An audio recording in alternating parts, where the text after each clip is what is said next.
Everyone, सभी बच्चों को एक बार पुनः गुरुराज सिंह सर क्लासेस में स्वागत है। बच्चों, आज का जो हमारा टॉपिक है, इसके पहले आप स्टैच्योमेट्रिक गुणांक पढ़ चुके हैं और आज आप पढ़ने जा रहे हैं एक बहुत ही इम्पोर्टेंट टॉपिक जिसका नाम है मूलानुपाती सूत्र और अणुसूत्र निकालना। बच्चों, मूलानुपाती सूत्र की इंग्लिश होती है एम्पिरिकल फार्मूला और अणुसूत्र का अर्थ होता है मॉलिक्यूलर फार्मूला निकालना। तो पहले जान ली ये दोनों चीजें होती क्या है।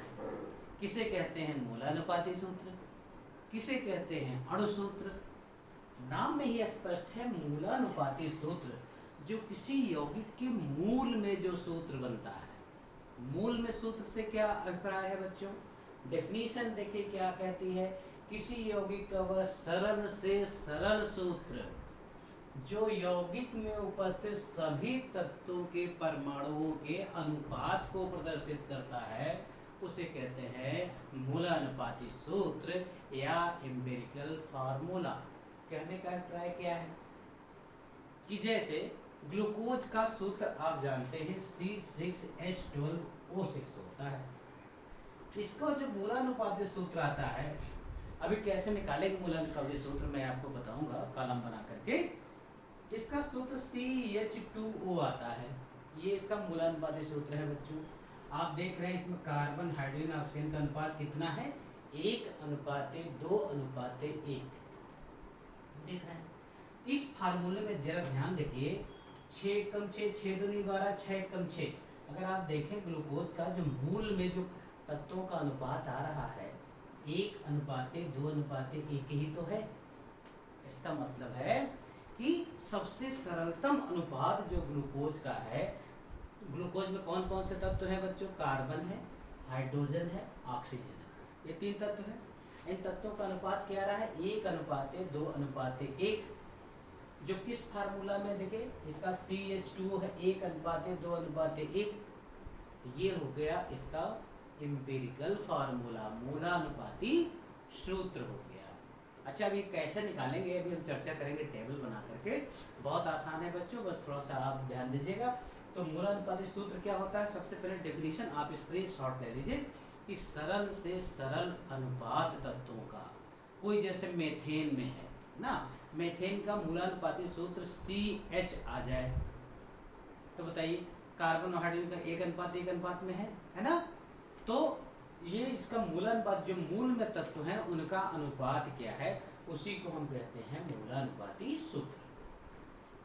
दूसरा है बच्चों, जैसा लिखा है अणुसूत्र क्या होता है। पहले इन बातों को समझ लीजिए, फिर कैसे निकालेंगे उस पर हम स्टेप बाय स्टेप चर्चा करेंगे। अणुसूत्र क्या होता है? किसी यौगिक का अणुसूत्र उस यौगिक के एक अणु में, जैसे देखिए ग्लूकोज ही है, इसका एक अणु है C6H12O6। इसके एक अणु में उपस्थित सभी परमाणुओं की संख्या को प्रदर्शित करता है। जैसे देखिए ये ग्लूकोज का, आप इसी एग्जाम्पल ले लीजिए, ये ग्लूकोज का अणुसूत्र है। क्यों?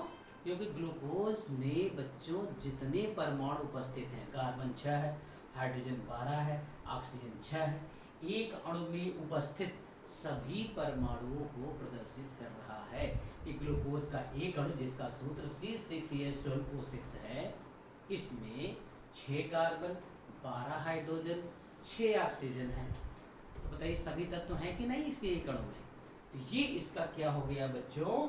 अणुसूत्र हो गया।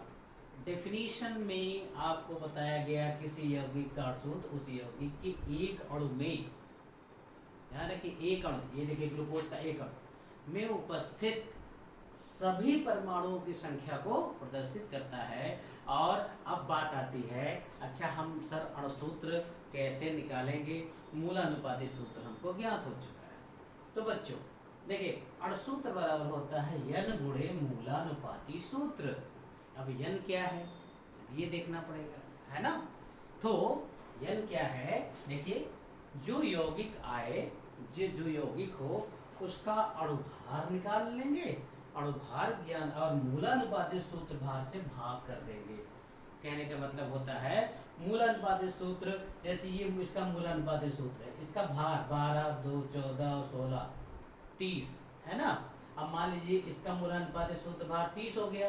अब सवाल में दे दिया गया हो कि यौगिक का अणुभार 30 पाया गया है ना, तो बताइए अणुभार भी 30, मूलानुपातिक सूत्र 30/30 यानी कि वैल्यू 1 हो जाएगी, वही उसका मूलानुपातिक सूत्र होगा, वही उसका अणु सूत्र हो जाएगा बच्चों, है ना। लेकिन अगर मान लीजिए कभी कभी सवाल देगा इस यौगिक का वाष्प घनत्व 30 पाया गया। अब बच्चों देखिए हाई स्कूल में फार्मूला पढ़े होंगे, अणुभार बराबर होता है 2 गुणे वाष्प घनत्व। तो बताइए 30 में 2 से गुणा कर देंगे 60 आ जाएगा उसका अणुभार, और फिर यहाँ 60 लिखेंगे, मूलानुपातिक सूत्र भार 30 है, 60/30 यानी कि वैल्यू 2 हो जाएगी। इसका मतलब जो मूलानुपातिक सूत्र आएगा उसका 2 गुना हो जाएगा, 2 से गुणा कर दीजिएगा, सारे तत्व आ जाएंगे, वही उसका हो जाएगा अणु सूत्र हो जाएगा, है ना। अब इन सारी बातों में फार्मूला भी आपने जान लिया कि n की वैल्यू कैसे निकालेंगे। n में जब मूलानुपातिक सूत्र से गुणा कर देंगे तो उसका अणु सूत्र आ जाएगा, ये भी आपने जान लिया। n कैसे निकालेंगे, अणुभार में उसके मूलानुपातिक सूत्र से भाग करके निकालेंगे, ये भी आपने जान लिया। तो बच्चों अब ये हम मूलानुपातिक सूत्र को कैसे निकालते हैं, उसके लिए हम बनाते हैं 4 या अभी मैं बताऊंगा कौन कौन से कॉलम बनते हैं, कैसे आप मूलानुपातिक सूत्र को निकालते हैं। तो आइए देखते हैं कि मूलानुपातिक सूत्र निकालते समय क्या कॉलम बनते हैं। बच्चों इसका स्क्रीनशॉट आप अच्छे से ले लीजिएगा। अब मैं आपको सवाल बताने चल रहा हूं कैसे आप निकालेंगे।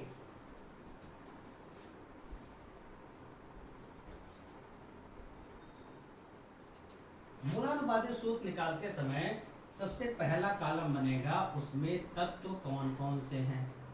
दूसरा कॉलम बनता है उसमें तत्व की प्रतिशत मात्रा कितनी है बच्चों। दूसरा कॉलम कौन बनेगा, प्रतिशत मात्रा दिया रहेगा सवाल में।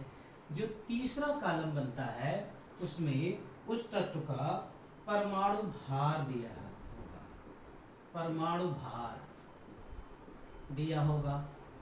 फिर जो चौथा कॉलम होगा बच्चों उसमें दिया होगा परमाणु अनुपात,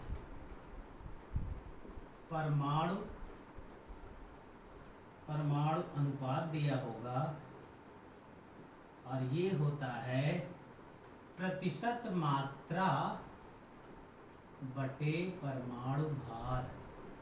इससे भाग दे देंगे तो निकल आएगा हमारा परमाणु अनुपात या आपेक्षिक संख्या, परमाणु की आपेक्षिक संख्या निकल आएगी। और फिर हम सरल अनुपात निकाल लेंगे।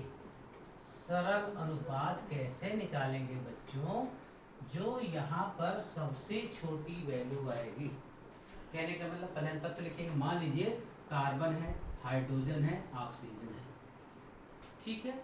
इसमें इसकी प्रतिशत मात्रा मान लो 40% है, इसकी जो है 20% है, और इसकी जो है 40% है। तो आप देख रहे हैं कम एग्जाम्पल, अभी सवाल आपको नहीं बता रहे हैं, लेकिन क्या क्या कैसे कैसे करेंगे आप, प्रोसेस बता रहा हूँ मैं। तो देखिए तत्व हो गया, परसेंटेज अमाउंट हो गया, परमाणु भार यहाँ बताएं 12, हाइड्रोजन का 1, ऑक्सीजन का 16, ये लिख लिया आपने, है ना। इस कॉलम में क्या करेंगे, बहुत इजी सवाल होते हैं बच्चों। इस कॉलम में क्या करेंगे, प्रतिशत मात्रा में परमाणु भार से भाग कर देंगे, मीन्स 40/12 जो कुछ आएगा, यहाँ कर देंगे 20/1 जो कुछ आएगा तो 20 ही आएगा, है ना। यहाँ कर देंगे 40 में 16 से भाग कर देंगे, यहाँ आएगा कुछ वैल्यू आएगी। पहले प्रोसेस समझ लीजिए, सब आप करना सीख जाएंगे। और जो सबसे न्यूनतम वैल्यू आएगी भाग देने पर, उसी से पुनः सब में भाग कर देंगे आप, तब आएगा तत्व का सरल अनुपात। बच्चों मैं आपको बता दूं कि जैसे सरल अनुपात को पूर्ण संख्या में लिखा जाता है, जैसे 1.98 आ गया तो इसको 2 मान लेंगे। अगर मान लीजिए 1.50 आता है तो नियरेस्ट पूर्ण संख्या से गुणा करके उसको पूर्णांक में बदल देते हैं। तो बताइए नियरेस्ट पूर्ण संख्या क्या होगी, 2 से गुणा करेंगे तो 3 हो जाएगा। अब ध्यान दीजिएगा, सभी तत्वों में अगर 1 में गुणा करेंगे तो सभी तत्वों में मल्टीप्लाई करना पड़ेगा पूर्ण संख्या में बदलने के लिए, है ना। तो बच्चों अब आइए चलते हैं एक सवाल की ओर और देखते हैं कैसे हम निकालते हैं मॉलिक्यूलर फार्मूला और एम्पिरिकल फार्मूला, मूलानुपातिक सूत्र कैसे निकालते हैं और अणु सूत्र को कैसे ज्ञात करते हैं। आइए अब एक सवाल के, एक कार्बनिक यौगिक में तत्वों की प्रतिशत मात्रा निम्न है। क्या है, क्या दिया है बच्चों? कार्बन दिया है 57.8%, हाइड्रोजन दिया है 3.6% तथा शेष ऑक्सीजन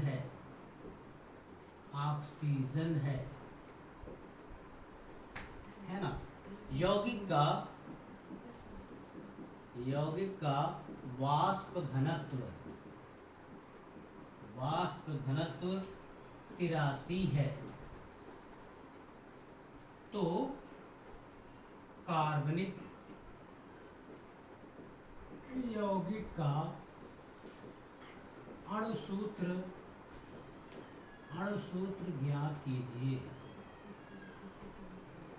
बच्चों स्क्रीनशॉट ले लीजिए, आप अच्छे से पहले प्रश्न को समझ लीजिए। एक कार्बनिक यौगिक है जिसमें तत्व इस परसेंटेज में है, कार्बन 57.8% है, हाइड्रोजन 3.6% है, शेष ऑक्सीजन है।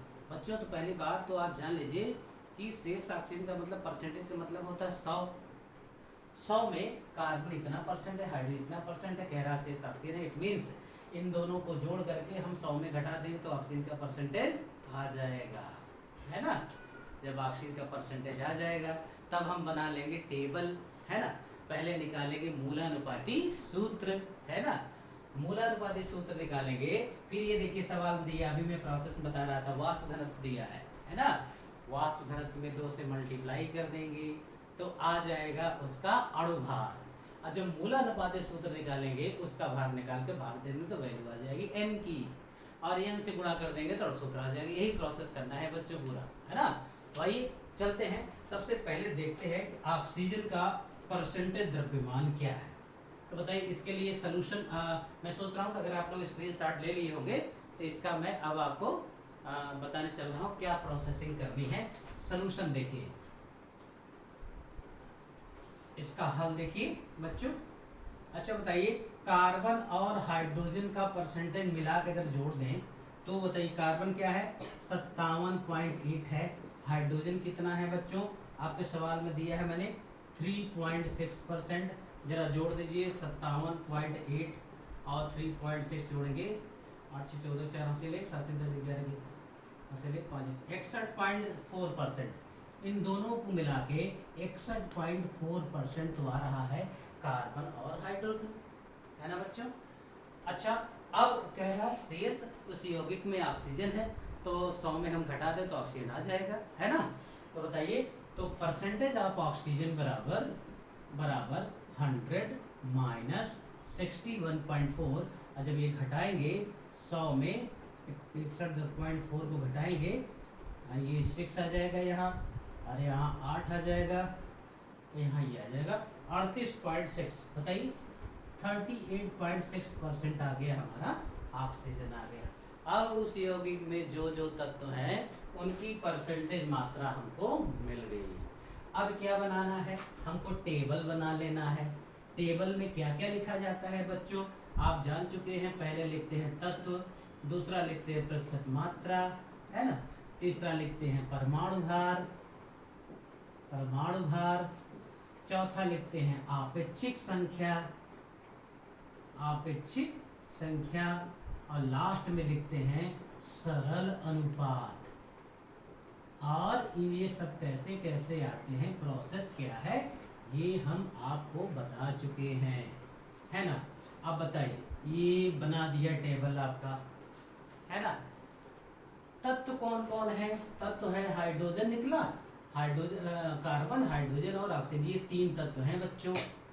प्रतिशत मात्रा आप देख चुके हैं कि 57.8% ये था, हाइड्रोजन था 3.6% और 38.6% 100 में घटा दिया था तो आया था ऑक्सीजन, है ना। अब इनके परमाणु भार बच्चों लिख दें।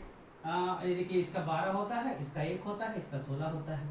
और ये अपेक्षित संख्या निकालते क्या है, प्रतिशत मात्रा बटे परमाणु भार करके निकालते हैं, परमाणु भार करके निकाल लेते हैं। तो बताइए जब हम 57.8 में 12 से भाग देंगे तो आएगा 12×4 = 12 × 60 हो जाएगा बेटा। ये आ जाएगा हमारा 4.82 आ जाएगा, अपेक्षित संख्या आ गई। अच्छा संख्या डेसिमल में तो होगी नहीं, इसीलिए पूर्ण संख्या में बदलना पड़ेगा बच्चों, अब अगले कॉलम में आएगा। लेकिन देखेंगे सबसे छोटा ये भाग वैल्यू किसकी आ रही है। अच्छा अब इसमें 1 से भाग देंगे तो बच्चों 3.6/1 = 3.6 ही आएगा, अपेक्षित अनुपात है ना। और यहाँ पे देखिए बच्चों 38.6 बटे 16 करेंगे तो 16 दूनी 32, 2 पॉइंट समथिंग आना चाहिए, 2 पॉइंट आएगा बच्चों 2.41। ये देखिए ये आ गया, भाग देख लीजिएगा। अब देखिए आएगा ना 16 दूनी 32 और 6 86 हो जाएगा, 16 चौको 64 है ना, 16 पंजे 80। अब यहाँ पे लगभग क्या 38.6 में 16 दूनी 32 और 32 और 6 38 और ये 66 हो जाएगा, 16 चौको 64, हाँ वही 2.4 बनाएगा। अच्छा बच्चों सबसे कम वैल्यू कौन सी आई, 2.41 यही ना है बच्चों, क्या आया 2.41। तो इसी वैल्यू से सब में फिर से भाग दे देना है, तब आ जाता है इसका सरल अनुपात। क्या आ जाता है इसका बच्चों, सरल अनुपात कब आता है, जो सबसे न्यूनतम वैल्यू आती है इसी से सब में पुनः भाग कर देते हैं ना। और कैलकुलेशन इतना तेज होना चाहिए बच्चों, ये देखिए नियरेस्ट टू टाइम है, एग्जैक्ट टू टाइम है 83 तो ऐसे मतलब छोटे छोटे गुणा भाग तो ऐसे देख के कर देना चाहिए आपको। बताइए फिर क्या होगा, 4.82 बटे 2.41 बराबर क्या आ जाएगा बच्चों, ये देखिए 4.82 था और 2.41 से करेंगे तो आ जाएगा 2 आ जाएगा बच्चों। और यहाँ देखिए 3.6/2.41 ये जो वैल्यू आएगी वो आएगी 1.49 बच्चों आ जाएगी। ये लगभग देखिए 2 दूनी 4 लगभग है आपका 1.5 गुना के आसपास ये वैल्यू है 1.49 यानी 1.50 कह सकते हो, 1.5 के आसपास है ना। और जब इसकी वैल्यू वही आएगी 2.41/2.41 = 1 आ जाएगा बच्चों। लेकिन अब यहाँ देखिए ध्यान से देखिएगा, अब ये वैल्यू 1.5 के आसपास है, अगर 1.9 के ऊपर होती तो हम इसको 2 मान लेते है ना। लेकिन सोचिए 1.49 1.50 के आसपास है, इसका मतलब है इसे कंप्लीट संख्या में बदलने के लिए 2 से मल्टीप्लाई करना पड़ेगा, तब तो 1.5 दूनी 3 आएगा 1.49 ना, 2 से तो फिर वही आ जाएगा लगभग 3 के आसपास वैल्यू आ जाएगी। इसका मतलब है कि हमें फिर से इसमें 2 से गुणा करने 3 आएगा तो हर वैल्यू में 2 से मल्टीप्लाई करना पड़ेगा है ना। अब देखिए क्या हो जाएगा फिर ये संपूर्ण अनुपात जो है, अब संपूर्ण जो है सरल अनुपात क्या आएगा 2.2, 2 में 2 से गुणा कर देंगे 4 आ जाएगा, 1.49 या 1.5 मान लेते हैं इंटू 2 बराबर, अब यहाँ 1.5 दूनी 3 मान लीजिए आप है ना। अब आएगा ऐसे एग्जैक्ट वैल्यू आएगी 2 9 18 का 18 से ले 2 चौके 8 1 9 2 कम 2 2.98 बराबर 3 आप मान सकते हैं। और यहाँ देखिए ये तो वही 2.1 आ रही है, 1 × 2 बराबर 2 आ जाएगी। कंप्लीट संख्या में बदलने के लिए सरलतम पूर्ण संख्या यहाँ पे कॉलम बना लीजिए, जब ऐसा आए तो सरलतम पूर्ण संख्या में बदलने के लिए ऐसे आप मल्टीप्लाई कर देंगे। तो देख रहे हैं है ना कि अगर मान लीजिए ये पूर्ण संख्या करीब होता है 1 आता तो हमें ये सब मल्टीप्लाई वाई करने की जरूरत नहीं थी है ना। अगर ये 1.5 के आसपास है, वैल्यू 1.7 के भी आसपास है, तो ऐसे नंबर से मल्टीप्लाई करेंगे जो उसको पूर्ण संख्या में कन्वर्ट कर दे है ना। और फिर जब इसके साथ करेंगे तो ध्यान रखिएगा सबके साथ करेंगे, ये नहीं कि एक वैल्यू को 1.50 है इसी को पूर्ण संख्या बदलने के लिए 2 से गुणा कर दे और बाकी को छोड़ दे है ना। बाकी में जितने संख्या से मल्टीप्लाई करेंगे उतने संख्या से यहाँ भी मल्टीप्लाई होंगे, तब आएगा इसका सरल सूत्र या जिसे आप कहते हैं मूलानुपाती सूत्र आएगा बच्चों। कौन सा सूत्र आएगा, मूलानुपाती। अब आप देखिए क्या मूलानुपाती सूत्र आया बताइए बच्चों, ध्यान से देखिए। मूलानुपाती सूत्र मूलानुपाती सूत्र आया C4H3O2। बेटा जैसे ये जो संख्याएं आती है इसी के नीचे लिख दीजिए। तो कार्बन आया 4, हाइड्रोजन आया 3 और ऑक्सीजन आया 2। तो क्या हो गया C4H3O2 आ गया इसका मूलानुपाती सूत्र। अभी लेकिन आपने निकाला है इसका मूलानुपाती सूत्र। अब हमको निकालना क्या है बच्चों, स्क्रीनशॉट ले लीजिए इस सवाल का। सभी लोग जल्दी जल्दी से स्क्रीनशॉट ले लें। मूलानुपाती सूत्र निकाल चुके हैं, लेकिन इसमें फाइंड आउट करना था हमको, अणु सूत्र निकालना था, है ना। और वी नो दैट अणु सूत्र molecular formula equal to n into empirical formula. इसलिए अणु सूत्र के लिए हमको n की वैल्यू ज्ञात करना जरूरी है। तो बताइए, अच्छा n की वैल्यू ज्ञात करना जरूरी है तो इसका हम सरल सूत्र भार निकाल लें, है ना। तो बताइए मूलानुपाती सूत्र भार यहां से क्या हो जाएगा, मूलानुपाती सूत्र भार बराबर, ये देखिए कार्बन का 12 होता है, 4 कार्बन है तो 12 चौक 48 इसका लिख लीजिए, प्लस यहाँ देखिए हाइड्रोजन का 1 होता है, 3 हाइड्रोजन है तो 3 इसका जोड़ दिया। और आप जानते हैं ऑक्सीजन का परमाणु भार 16 था, 16 दूनी 32 ये जोड़ दिया। तो बताइए टोटल आ गया, सूत्र भार आ गया 48 और 40 30 70 10 80 3 83 आ गया बच्चों। ये देखिए 83 आ गया। मूलानुपाती सूत्र भार कितना आया, 83 आ गया। सूत्र से निकाल लेंगे सब लोग, राइट। अच्छा अब हमको निकालना था अणु सूत्र, है ना। अब दिया था, अब मैं ऊपर मिटा रहा हूँ बच्चों, स्क्रीनशॉट ले लिया होगा आप लोगों ने। अब हमको निकालनी है n की वैल्यू और फिर अणु सूत्र निकालना है। वी नो दैट अणु सूत्र बराबर होता है, अणु सूत्र बराबर n इंटू मूलानुपाती सूत्र। अब n की वैल्यू के लिए क्या मैंने बताया था बच्चों, n बराबर होता है अणु भार बटे मूलानुपाती सूत्र भार, मूलानुपाती सूत्र भार।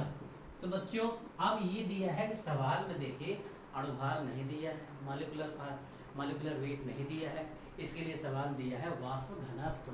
क्या दिया है, वेपर डेंसिटी से दिया हुआ है। और we know that molecular weight बराबर 2 इंटू VD, है ना, 2 गुणे वाष्प घनत्व होता है।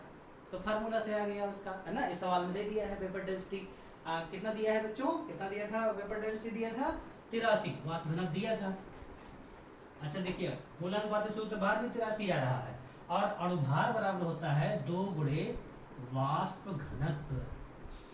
अब आप समझ सकते होंगे 83 वाष्प घनत्व दिया है, 2 गुणे 83 बराबर हो जाएगा बच्चों 2 3 6 2 8 16 166 आ गया, आपका अणु भार आ गया, है ना।